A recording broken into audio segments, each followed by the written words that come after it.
The next talk is by Xiaodong Xu. All right, now I thank the organizer for inviting me to attend this very happy workshop. I got a lot of vitamin D today, actually, outside. So today I'm going to show you this fraction quantum anomalous Hall effect.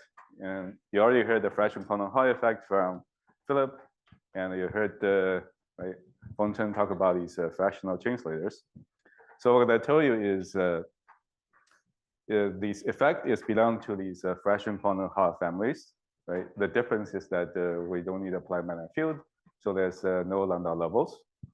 But these fraction quantum Hall and also fraction quantum anomalous Hall, they are connected. In a sense, is that they're connected by topologies. Right? So I go back to this theory paper by David Thales, 1982, and in this paper, he shows that this quantization, right, is coming from basically the integral of Barrow curvature in the first Brownsville momentum space. Right? We know these famous TKKN formulas. Then the time Chen Yu was a student of David Thales, then he also extend basically these TKKN formula in the situation where there's a many body interactions and substrate disorder. So he shows that for these fraction quantum Hall effect can also connect to these topological invariant. So I talked to Chen that in his derivation, actually, there's no magnetic field involved. Of course, at the time, right, everyone is focused on it's 1984, so everyone focused on fraction quantum Hall effect. But this already indicated that this fraction quantum Hall doesn't really require magnetic field. So this zero magnetic field fraction quantum Hall effect was the concept was firmly established at the 2011s by several theory papers.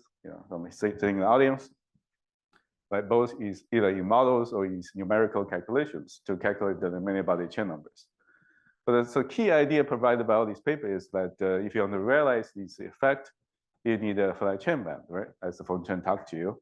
So this flat chain band will provide you several key ingredients to realize this effect, such as you need the topologies, you need a strong electron-electron interactions, and also we require spontaneous time reversal symmetry breaking.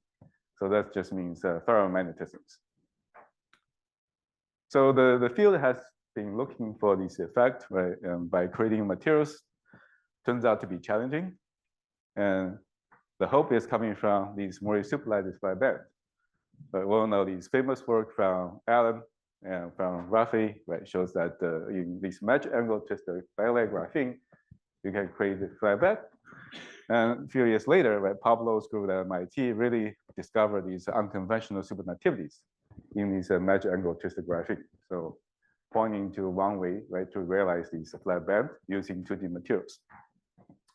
So my group is motivated by Allan's this work, as Feng Chen already talked to you in details, shows that in twisted transition metal dicotonates, in particular, pointed out by this paper, actually it's a MOT2 homobilayers. You can realize these flat chain band and realize Kim-Lee models. So for Kim-Lee models, we know it's two copies of the Xiaodong model, or spin up and spin down where energy generate. And the hope is that if we can somehow interaction is strong enough and introduce a spontaneous time reversal symmetry breakings, then these spin up, spin down will, degeneracy will be lifted. Then we can realize these Xiaodong models.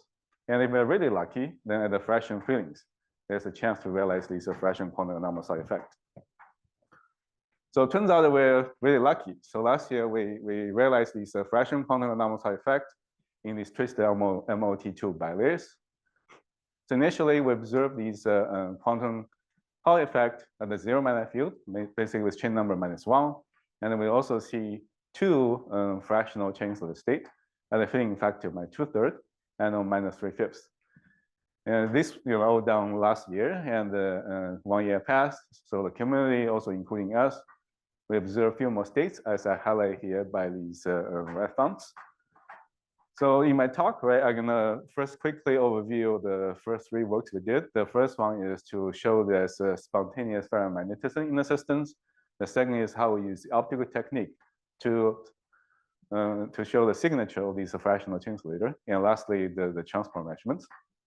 Then I'm gonna show you some new results from my group in the last 6 to 9 months.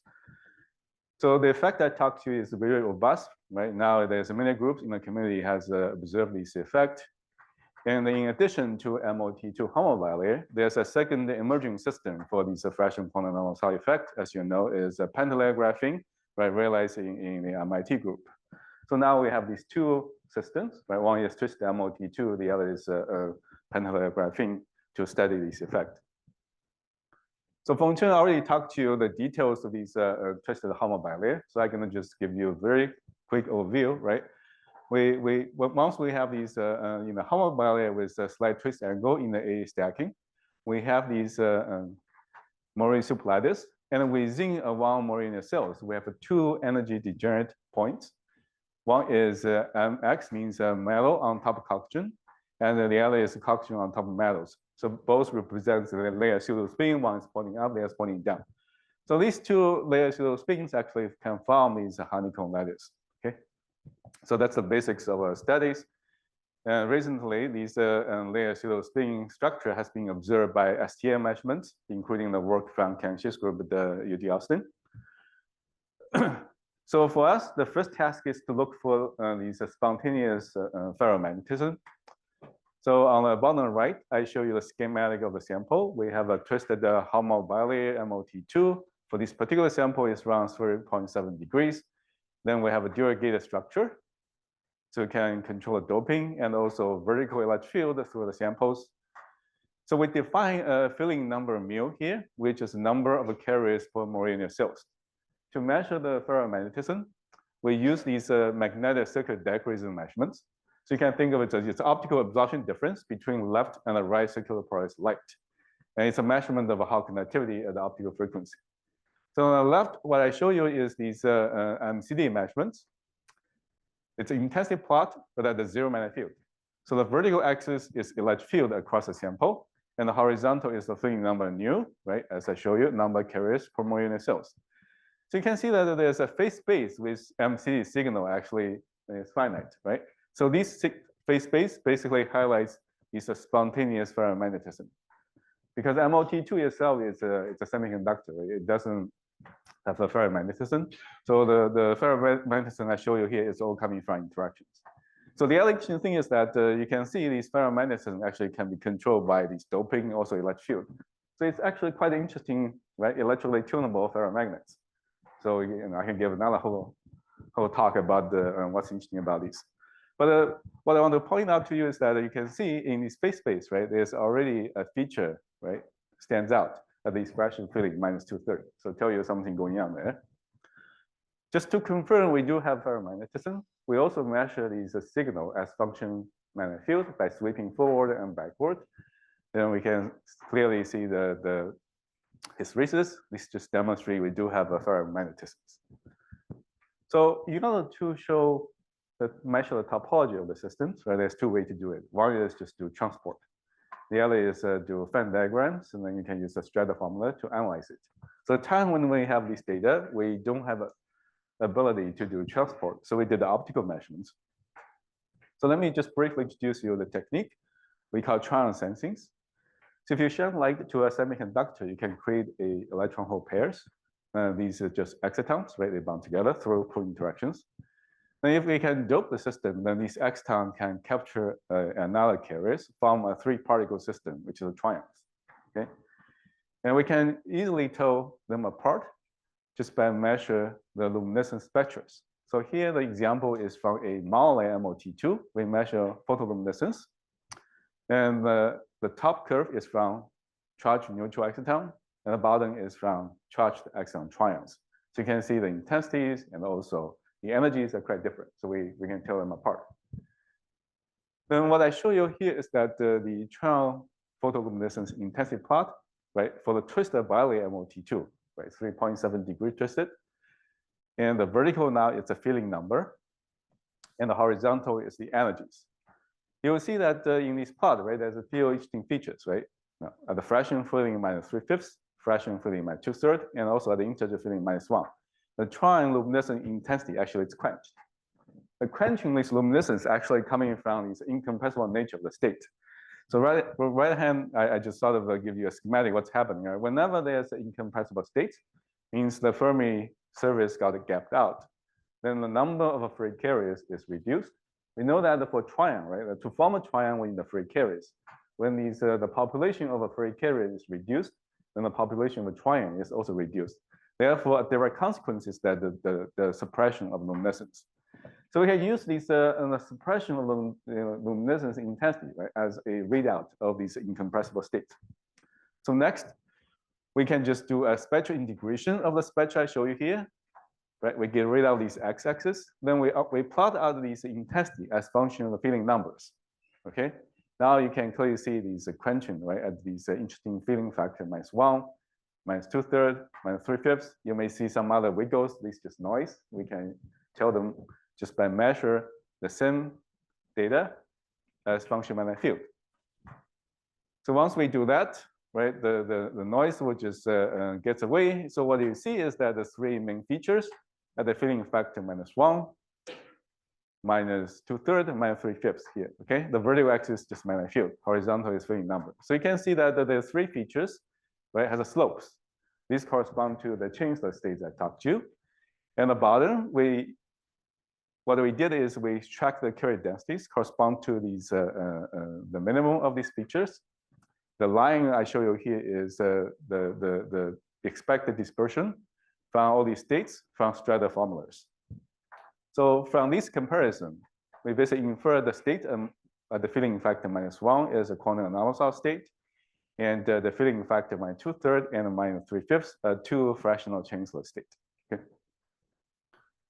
So that's the optical evidence. And the next step we did is to measure the transport. So one of the challenges to do transport is that because of monoline semiconductor, and it's difficult to make a good contact. So what my student figure out is that we do these called local gate. So basically we have many, this is schematic. Let's look at the cross section, which is simpler. Right, MOT2 is sitting on these PT contacts, but on top of each contact we have a gate.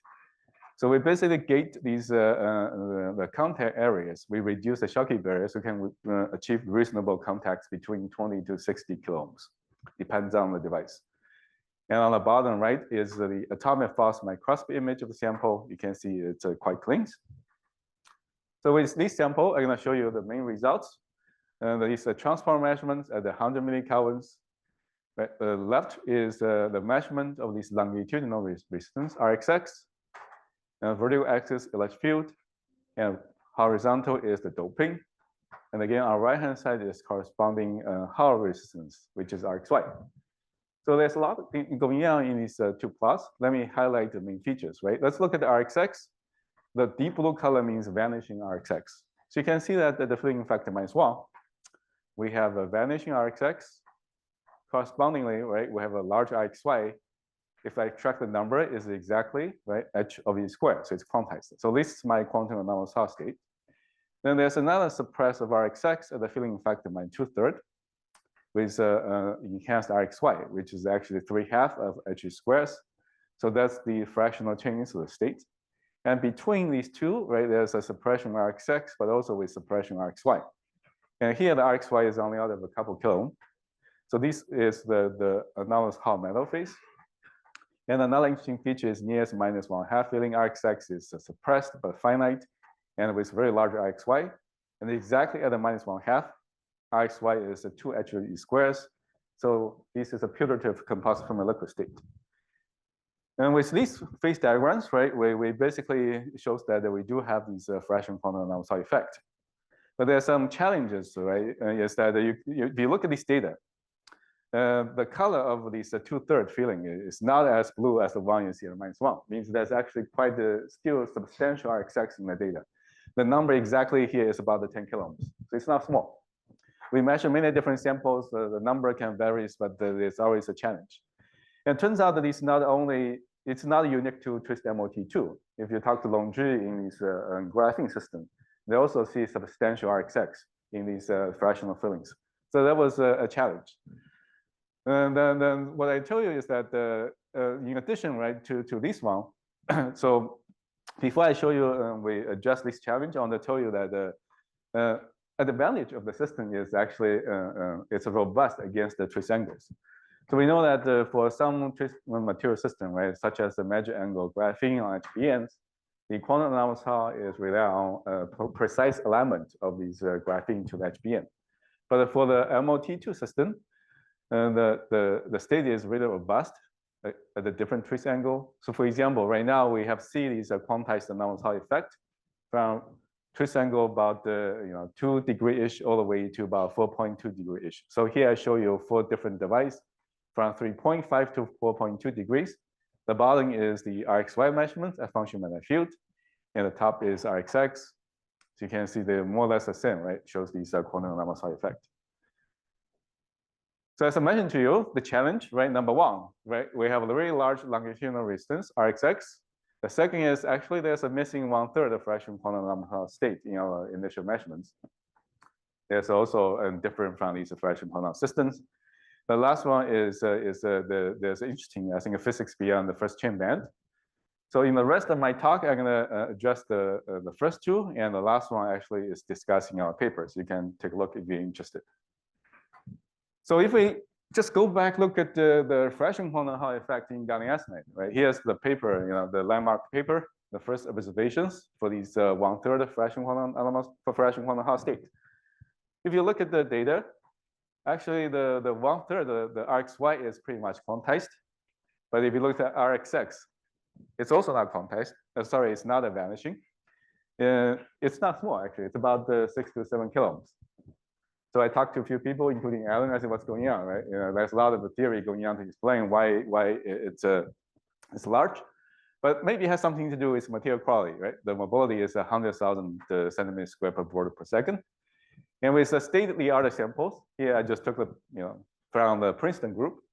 You see with these mobility about 40 millions, you see many fraction quantum Hall states, and with RxX beautifully, right, approach zeros. Okay, so material quality might be the blanks. So we worked on improving the crystal qualities in the last 9 months. Here I show you these conductive AFM images from defect densities about 10 to 11. Okay, so it's a commercial MOT2 crystals. By using these conductive AFM imaging, we basically count defects in the system. This is not all the defects in the system. This is just the defects we can see by these AFM imaging. Okay. So it's on the order of 10 to 11. So I talked to my postdoc, Chao Wei. He's drawing with my colleague, Junhao Chu, who's expert in crystal growth. So I say, okay, I need a better crystals. So that's what I told him to do. Then 6 months later, he come back with me with these beautiful crystals. They develop these flux transport growth. I don't know any details about it. All I know is it gives really nice crystals. So here's the same AFM imaging. And let's just look at this guy, right? 200 by 200 nanometer. Actually, there's very few defects in the systems. So defect density now it's about 10 to 9 per centimeter squared. It's about 2 order of magnitude improved compared to the commercial crystals. So with these new crystals, now we can get a better data. So on the left is the data I just talked to you, right, in our original paper of longitudinal resistance, XX. On the right-hand side is the same measurements, but with these new crystals. You can see they're more or less the same, right? If you don't look at the details. You see there's a quantum anomalous Hall, the filling factor -1. The same here. You even see these year features. You see here, it's the same year feature here. But difference is that you look at the fraction fillings.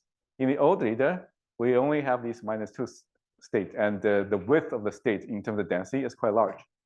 But now with these new crystals, we actually, right, you see the width is really narrow. Now we have 2/3, we have 3/5, we have 4/7. So quite a few states appeared. And you can already see that the color here is as blue as the one at the integer filling. Okay, I already told you these RxS are quite improved. So now I'm just going to take the line cut, right? Shankar just made the comment. If you want to see its quantization, you need to look at the line cuts as function of filling factor of RxY, RxX, not by looking at the hysteresis. So that's the data we have. Just line cuts at the filling at the D with the zeros. The red is RxX, blue is RxY, and I think it's a beautifully quantized the integer and the fractional fillings, especially the 2/3. 3/5 is not as great, but it's there. But what I want to emphasize is that now you can look at these RxX at the minus 2/3 feelings. It really goes to zeros. And one thing I want to emphasize is that this is large scale. If you look at by deviation from these minus 2/3, the resistance actually go all the way to about 18 to 19 kiloohms. So by changing these doping just within about 5 to 10%, right? RxX can change from 20 kiloohm all the way to vanishing. So it's really large dynamic range. That shows the system is really behave well. And in addition to these minus 2/3 state, we also see these minus 3/5, and there's a small dip at the 4/7, and there's another small dip at 5/9. So those are not as good developed as compared to the minus 2/3 feet. So I think the sample quality is improved. With that, and just another in case, right? We also measure these RxY as function magnetic field, just shows it indeed anomalous Hall signals. Okay. Now we can further just to confirm our understandings, just measure the data as function of magnetic field, just get the Venn diagrams. So clearly you can see from these we can compare to the strata formulas. So all these dashed lines is the slope from the strata formulas. Okay, and you can see the state of -1, right? Fraction state 2/3, 3/5, and 4/7 all developed well here. A unique feature of the system is that we can apply electric field actually to introduce phase transitions. So here I showed an example at the -2/3 FCI state. So horizontal axis here is electric field, and the blue color is the RxY, and the red is RxX. You can see that as I tune my electric field, right, above certain critical values, Rx actually quickly rise. Okay, then but RxY basically drops, and eventually RxX goes down again. So this shows that this electric field induced this phase transition between a fractional chancellor state to we think is a charge order state, and eventually to a metallic state. So the other nice feature about the system is, as function already mentioned, right, has large energy gaps. So that's the data I want to show you is the RxX measurements as function with temperature and doping. This data is taken at exactly 0 magnetic field. Now you can see, right, that as I mentioned to you, the deep blue color means vanishing RxX. So you can see that all I show you here is a fractional state because the interstate gets really high temperature. So I don't want to bother you that. But you can see that, right, the fractional state can all the way go survive to a few kelvins, about 3 kelvins, depends on which exact feelings. So color scale sometimes can fool you. We can just extract the numbers, right? The blue here is RxY, and red is RxX, exactly at the -2/3 feelings. You can see that right, the Hall angle reach about 1 around 5 kelvins. Then just below about the 3 kelvins, this RxY is quantized with RxX approaching 0 and all the way to base temperatures. So when I say all the way means that there's over about 2 order of magnitude change of temperatures. So this is distinct from, you might heard the story from Longzhi for these pentalayer graphene, right? When you lower temperatures, actually there's a phase transition from these fluorescent quantum Hall to a different state. But we never see it in these twist MOT2 systems. Okay, so let's see how much time I have. Great, yeah, 6 minutes good. So I want to just quickly mention to you this 1/3 state. So we know that for quantum Hall system, right, there's always particle symmetries. If you see 1/3, you see 2/3, etc. But that's not the case for these lattice systems. Or you can say lattice system has dispersions, so you don't have these analog. But if you look at the theory, right, initial theory by a few groups suggests that there should be a 1/3 FCI state. At the twist angle, we report these fraction quantum anomalous state, which is 3.7 degrees. And then there's a paper from Andre and Nikolai and the collaborators, right, shows that at this range of twist angle, if you consider there's a remote band mixings, there should be no 1/3 FCI states. Okay, so that's what we observe experimentally. Then there's a paper from Liang Fu. He calculated phase divergence as function twist angle. Basically, what he suggests is that there could be a magic angle to show there could be 1/3 state. I'm not going into details of the theory because of time. So what I want to tell you is that then we set out to probe the systems, but because of the 1/3 feeling is really low doping, right? And the transform measurement doesn't work there. And our initial chance sensing technique is also not as sensitive. But you heard from Philip, right? At the end of his talk, he introduced these quantum dots, quantum confinement, whatever potential can use to probe these type of fractional states. So in our system, we also utilize these quantum confinement potentials. We call quantum dots. And the difference from Philip is that this is optically active quantum dots in the TMDs. Okay, it's been done before. So we just sort of using this technique. So what I want to show you is that we basically intentionally engineer these quantum confinement in the twisted MOT2 systems. And I want to just compare them with, right? This red from these quantum confinement, the light emission from these optically active quantum dots, and the blue is from these free Chang emissions. You can see that the line width is actually already narrowed by 5 times, okay, by these quantum confinement. Then use that. We can measure these luminescence as function of doping and energies. You can clearly see these fractional states here. Right, you see these not only just suppression, but you can see energy shift clearly, resolve them. I can just do the same trick, right, to do spectral integrations and just plotting intensities as function of a filling factor. We see a few dips here. Some of them really develop, some of them kind of weak. But we can just plot them as function of the magnetic field. Just look at these Venn diagrams. So first, I want to just highlight the features, right, at the above 1/2 fillings. You can see these integer state and 3 fractional state, right? 2/3, 3/5, 4/7. Then we can focus on the ones at the lower filling numbers, right? So in addition to the 3 I show you, I don't know if you can see from the background, but it's clear on my screen is the data itself is actually raw data. We didn't do any massage, right? So you see all the noise here, but clearly there's a feature here and there's a feature here, okay? And those are the 2 states with slope is 1/3 and with slope 2/5. So we do have the 2 states at the below 1/2 fillings, and we do have these 1/3 states FCIs using these quantum sensing technique. All right. So I think I introduced you, these fractional quantum anomaly states. I think it's an exciting addition to the quantum Hall families. But nothing would be possible, right, without the guidance of Allan. You already heard a lot of, from all the talks. Here, I just list a few papers from Allan. What's amazing about Allan's theory is they are not the scientific fictions. Right? You actually can do it. You can do it in the lab. You realize that. So I think Mori, right, is a new solid state system. Right? In the past, we studied crystal and lattice, but now we have these highly tunable system. It's really bringing these condensed matter into a new regimes. So I want to borrow these one little slide from my colleague, actually, Di Xiao. He showed it in one of his talks. I love it a lot. Right, in the past, we have these solid state physics, right? We have these classic textbook from Charles Cateau, but now we are in a new era, right? So we need Allan to come up a new book. Right? We need at least some more solid state physics. Okay. And I look forward to that.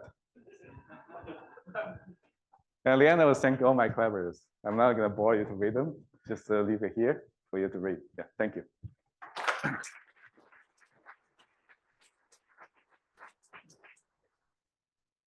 Thank you, Xiaodong. We have time for a few questions. And if someone wants to head over to have coffee early, feel free. Don't feel guilty. Philip first, and then the person behind you. Do you have the activation Yeah. So we do have activation. Let me show you. I know someone going to ask for it. So that's the activation. The reason I don't show them because I think it's good, but not great. The reason is you see the change of this resistance is about 1 order. So it's okay, but not the best measurement. That's the best I can do here. You have this new dependence of this. Yeah, so let me show you. I know someone going to be interested on this. So that's a mu dependence. The reason I don't advertise this because the RXX for 3/5, 4/7, 5/9 is not 0. When not 0 means you cannot trust them too much. right? So that's why I didn't show, but this is data, yeah. Hi, But thank you for your understand my talk. concern, right? Yeah. Yeah. This is actually the question I wanted to ask Feng Chen. So maybe I should say sorry for borrowing your time, but maybe you could also give some insight on this. So that's why do you think there's no fractional turn insulator effect on tungsten diselenide? Yeah, so that's difference is in tungsten diselenide, the bandwidth is much larger. It's on the order of 10 millielectron volt. For tristan MOT2, the bandwidth is much narrower. It's order to 1 to 2. Yeah. But theoretically, they are actually both very flat. Actually, No, that's what I'm saying. The number I give to you is by theory. that number you gave is by theory. Yeah, So it's based on calculation. what set of parameters? Then Feng can tell me, but yeah. Okay, maybe I can ask later. Yeah, I didn't do the calculation. I just give you the number. Yeah. Okay. So My understanding Xiaodong, is the well, thanks bandwidth for is, the nice talk. Ah, Since you mentioned about the importance of material science, so I'm going to ask you a material science question. So you show that defect density about 10 to the minus 9. That's based on conducting AFM. Right. My understanding is conducting AFM usually uses the P-type dope diamond tip that make it only sensitive to the P-type dopant. That's exactly what I was saying. Yeah, I said Okay. I only measure defect can tell by AFM. And That could be so something do else. you have any idea how does that relative to the total density? I don't know. So we're now we're working with my colleague, Matt, use STM, see if we can resolve the defect a little better. I don't know. That's why I was careful saying I only tell you the defects measured by AFM. There's some other defect which I don't know.